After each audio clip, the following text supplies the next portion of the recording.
Oh, baby, turned down for what? Turned down for Swoop Saturday, baby. We're back. I'm your host, Zach Rieger. Welcome into another beautiful, beautiful Swoop Saturday podcast presented by the Hive Sports. Best day of the week. You guys know that. I know you've been waiting for a long time. Just, you know, and by a long time, I mean like a week because I haven't talked to you guys in a week. How have you been? I have been great. Thank you all so much for asking. I know you wanted to always check in, and I appreciate that. Utah is the best fans, obviously. Go Utes. Um, Action-packed episode. But before that, we're kind of trying something different here. Very exciting. As you can see, well, if you're listening to this, you can't. But we're kind of trying out a little video thing. Got a recording because who wouldn't want to see my beautiful face? You already hear my beautiful voice every week. Might as well just brighten your Swoop Saturday just a little bit more, or make it a little worse. That the quarantine bod, even though we don't quarantine as much, still struggling a little bit with it, but that's okay. That's okay. There's still time to get that summer bod in check. I've been working on it. But yeah, check us out on YouTube and all of our other social media platforms. We're going to kind of try this out, see if this works, see if you guys, kind of like this. I know videos kind of been growing a little bit, so we got to do our part at the Hive. Hopefully you guys like it. You can see, you already hear my crazy voice, my crazy, emotions, whatever you want to call it. So now you just get to see it too, because I twitch and I move around a lot. So if you want to tune into that,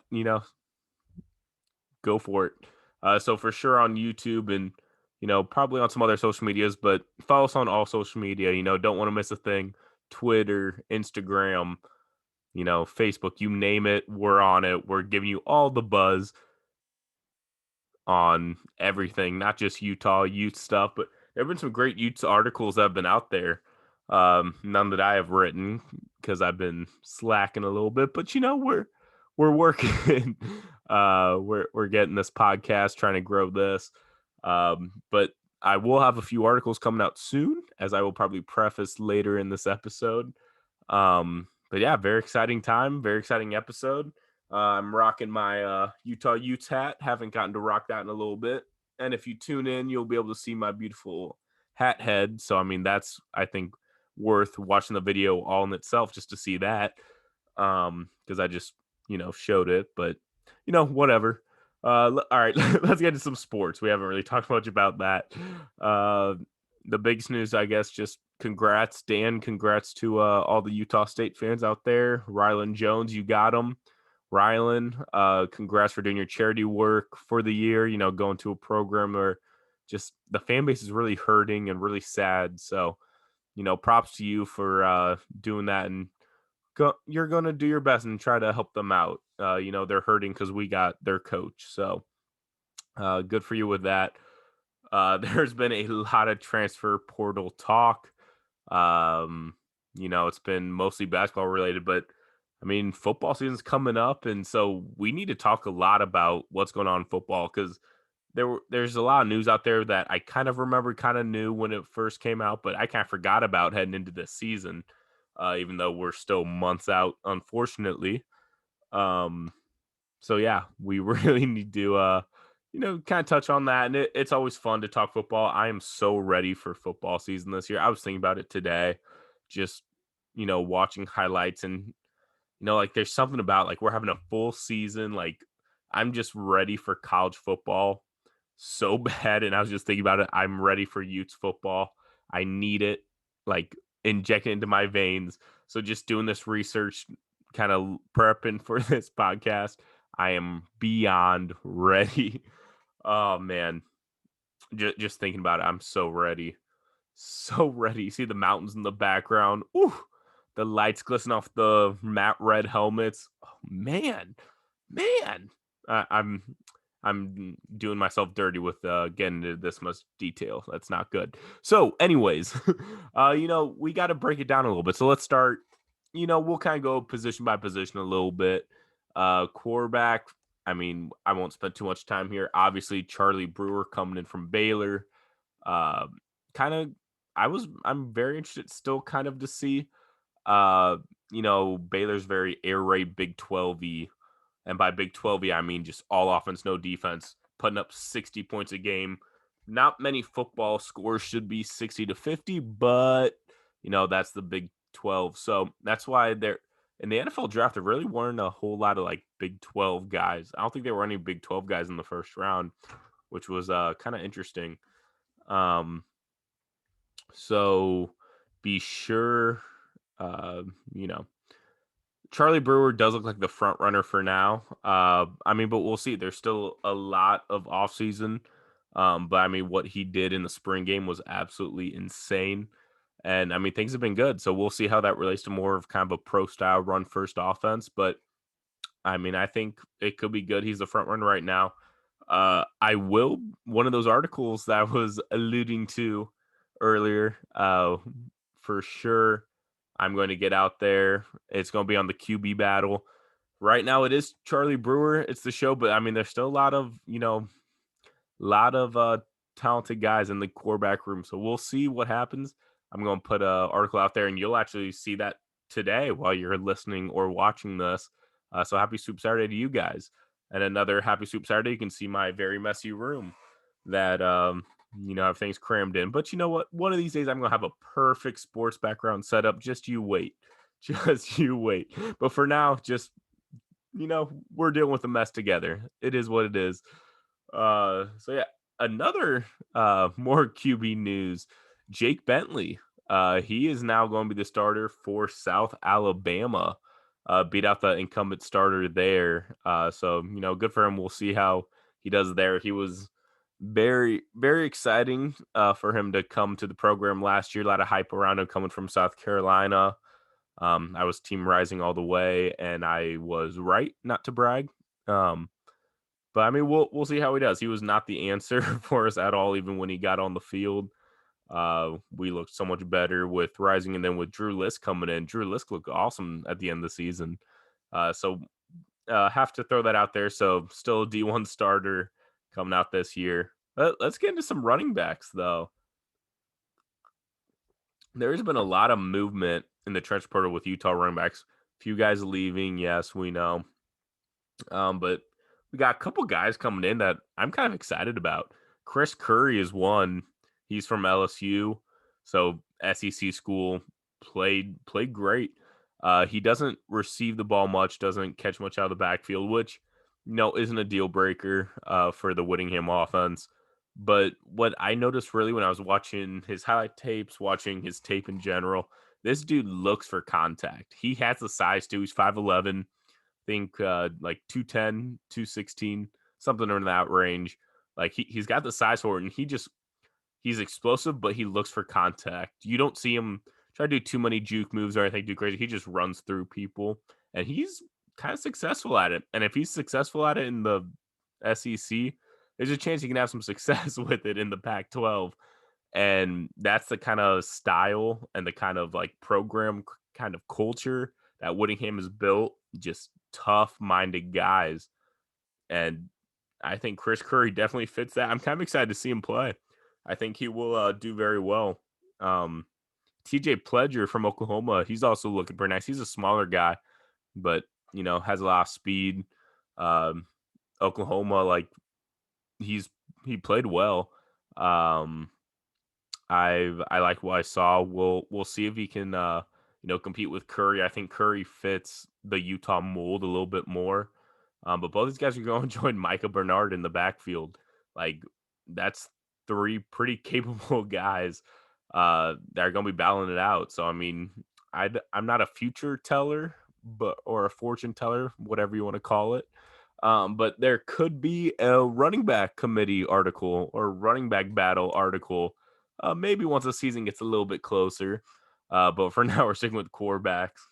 I mean, the takeaway from this for me is running backs, they want to come to Utah. Like, they see what Wood is doing. They see what they want to play for Ludwig. Like, they know that Utah likes to run the ball and play great defense. And they know that they've churned out some successful guys that are playing on Sundays now. Devontae Booker had a great year last year. Zach Moss, not the rookie season that a lot of people wanted or a lot of us expected, but still, was a third round pick and he's going to be a starter again. The Bills didn't address the running back position at all. So Zach Moss will be right back there again and hoping to build off year two. Um, so another interesting aspect. So besides just running backs want to come here, which is awesome for the future. Ooh, speaking of futures, Utah and Wisconsin will be playing in the future as well. Almost forgot about that little tidbit. Got to throw that out there. Um, but back to the running backs, it's going to be interesting because they do like having just a featured running back. We saw Zach Moss. At first, I thought it was just the Zach Moss effect. I didn't know if it was the coaching style or what. I just thought Zach Moss was that good that he demands all those carries and all that work. But last year, we saw Ty Jordan explode onto the scene pretty much from week one. Like he led the team in carries pretty significantly week one, and that only grew as he, played better. So I feel like the coaching staff really likes just having like the guy, like having a workhorse back. So it's gonna be interesting to see. Will it be Chris Curry? Will it be TJ Pleasure? Will it be Micah Bernard? Will it be a dark horse? Like we don't know, but I think that's gonna be kind of an interesting battle, an interesting dynamic moving forward because they will all get their carries. They will. But who's going to be the guy who will kind of, take that extra step and really move forward?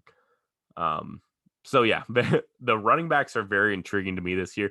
I'm very excited about Chris Curry. I think got to look a little bit more into it, but as of now, I think he might be my bet uh, to kind of be the guy of the Utes backfield in 2021.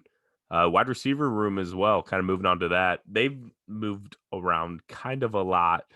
Um, as we know, a lot of people left, but Jalen Dixon's coming back, which is pretty exciting. Getting a returning wide receiver, which should not be underestimated by the amount of Utes wide receivers that have entered the transfer portal. So excited to have him back. He kind of does it all. He's a quick guy, can catch the deep ball. You see him get handoffs and get some rushes here and there. So like a guy you can be creative with, which Ludwig is very good at doing. Especially we see that with Brent Keithy all the time. So there are some pieces to this offense that it's not just going to be all defense. Like this Utes offense is shaping up to be pretty good. They have some dudes there. So pretty exciting there from the transfer portal aspect. But now this next guy, I'm just going to skip right to the secondary, because I mean, no, we didn't really get anyone new. There's a few guys in there. But secondary, Bronson Boyd still in the transfer portal. Who knows where he's going to go? But there's a guy out there that Utah needs to get. They've contacted, but Utah needs to get this guy. By Darius Knighton, cornerback from my alma mater, Southeast Missouri. Yeah, wow. Of all the words to mess up on this podcast, I messed up my alma maters. Perfect. Southeast Missouri State, SEMO, as we call it here in the Midwest. He's a stud. He's 6 foot, 200 pounds, so he's got the good size. He's got good speed. His stats in his 46 career games: 262 tackles, 4 loss, 6 picks, 23 pass breakups, just huge. And he was a FCS All-American, 2-time All-Conference, All Ohio Valley Conference. He's like a top tier FCS transfer portal guy. He's in the portal now. I mean, he's everything that Utah could use. Like Utah uses a lot of guys in the secondary, and they all are like at least 6 foot. Like you look at the roster, it's kind of funny when you line it all up. Could that be a little, roster manipulation? Maybe, but I mean, for the most part, like they all have size. So like to be physical, he can come up and he can tackle. He's athletic enough to play the ball. He's obviously got great ball skills. He has 6 picks, 23 pass breakups. So, there's no questions there. He's been contacted by a lot of teams. Yeah, Utah has reached out to him. Then Kansas State, Oregon, Mississippi State, Washington State, Louisville, South Carolina, Nebraska, TCU, and Notre Dame. So there's a lot. He is from Mississippi, so the Mississippi State, that kind of scares me a little bit just because It's that SEC prestige and it's his home state. Um, but he would be so good in Utah. Like we need to go get him. Uh, I mean, I literally had speech class with this guy freshman year. Like we had to go up there and give speeches and public speaking and all that fun stuff. But like I've watched him play. He's been a starter for ever, it seems like, at SEMO, which is a growing program very fast. Unfortunately, Weber State knocked us out of the playoffs a few years back. Kind of sad, but uh, I mean, SEMO is on the rise. Very good FCS program. Buy Darius Knight and come to Utah, baby. Let's go, Utes. Um, I mean, he'll be able to join Clark Phillips, Travis Broughton. I mean, it's a very young secondary as well. So to get a guy who is older and has played more, not necessarily played more like FBS ball, but just a guy who's been on the field, a little older, a little more mature. I think he'd be great for the locker room as well. I mean, and honestly, probably the best take. I mean, you see me wearing the colors right now, red and black, baby. He won't have to change colors at all. He'll just rock all the SEMO gear he has, or all the stuff he wears that doesn't have the SEMO logo on it. He can keep wearing it, baby. Just come to Utah and he'll still work red and black.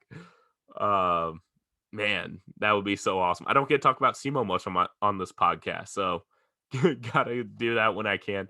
So Utah, I'm glad they reached out to him. Hopefully they can go get him.